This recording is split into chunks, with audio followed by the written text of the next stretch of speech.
Ever since 1945, the word Holocaust has taken on a new and horrible meaning. The ideological and systematic state-sponsored persecution and mass murder of millions of European Jews. However, before the year 1945, the word Holocaust, from the Greek words holos, whole, and kostos, burn, was historically used to describe a sacrificial offering burned on an altar. To Hitler, who was a Nazi leader, Jews were an inferior race, and he called them an alien threat to the German racial purity. After years of Nazi rule, Hitler considered the Holocaust as his final solution, with mass killings centered across all the concentration camps of occupied Poland. Approximately 6 million Jews and some 5 million others targeted for racial, political, ideological, and behavioral reasons died in the Holocaust. Hitler, like many other anti-Semitists in Germany, they blamed the Jews for the loss in 1918. Once the war ended, he joined a group that was known as the National Socialist German Workers' Party, or Z for short. While in prison for his treason for his role in the Beer Hall of 1923, Germany wrote the memoir and propaganda tract Mein Kampf, My Struggle, in which he predicted a general European war that would result in the extermination of the Jewish race in Germany. Hitler was obsessed with the idea that Germans were the superior race, and they need to expand more.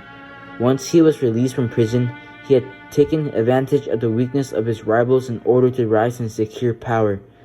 On January 30, 1933, he was named Chancellor of Germany.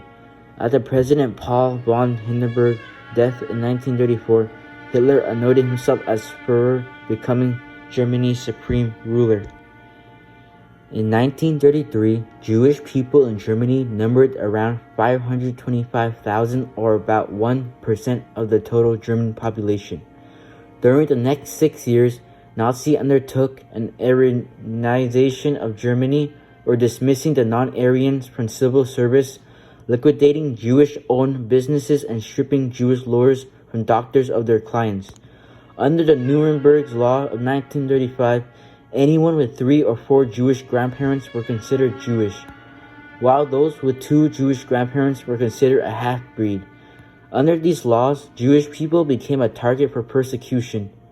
Beginning in the late 1941, the Germans began mass transportations from the trenches of Poland to concentration camps, starting with those viewed as least useful. These would be the sick, old, weak, and very young.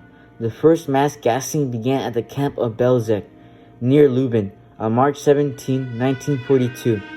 5 more mass killing centers were built at campuses in occupied Poland, which include Chelmno, Sobibor, Treblinka, and the largest of all, Auschwitz. From 1942 to 1945, Jewish people were deported to camps from all over Europe. This included German-controlled territory, as well as countries that were allied with Germany. The heaviest deportation took place during the summer and fall of 1942, where more than 300,000 people were deported from the Warsaw Ghetto. The very first Nazi concentration camp, Dachau, was established March of 1933 by the SS. This happened as a result of the fall of the Weimar Republic and the rise of Adolf Hitler's dictatorship. Over 40,000 more camps would later be built all over Europe by the end of the World War II. These camps consisted of all types of prisoners, but predominantly Jews. The concentration camps were extremely brutal and inhumane, to say the least. The prisoners were given little time to breathe with their strict schedule. They received little rest and breaks. They were humiliated and worked until physically couldn't. They were forced to live in terribly built barracks and bunks. Some prisoners had no choice but to sleep in tents and tunnels during rainy nights. There was little to no food to ration around, and many prisoners starved and contracted diseases. Instead of receiving the health care they desperately needed, the ill prisoners were either executed or transferred to other camps, where they eventually died. On top of all the horrible conditions they dealt with, the camps also operated with a system based on nationality. This gave certain prisoners a higher social status, meaning they had easier jobs within the camps. The work supervisor or capos had the power to decide if the prisoners lived or not. However, those who were unlucky were left with more difficult jobs like working in factories, mines, or construction. They were often more exhausting and had harsher conditions. At first, the camps seemed to be on the route to disappearing. Only a year later, the camps brought fear and reduced the anti-Nazi resistance. However, Hitler didn't think they had done enough. He saw how much terror the camps brought and wanted to continue abusing that power. This led him to create a new permanent concentration camp system in 1934. There were only 2,400 remaining prisoners in a few early camps at the time. By 1939, after Germany invaded Poland, the 6 camps in the SS system held 21,400 prisoners. The Holocaust ended in the spring of 1945, with overall German leadership dissolving. The main causes of this was Göring and Himmler, who were both distancing themselves from Hitler and attempting to take power. The final nail in the coffin was surrender during World War II, which came on May 8, 1945, where Germany was defeated by the Soviet Union. Forced with no other choice, the German forces began to evacuate the Jewish death camps. Yet they continued the cruelty throughout the fall of 1944. The Death March was the process of sending the Jewish inmates on their path back to their homes.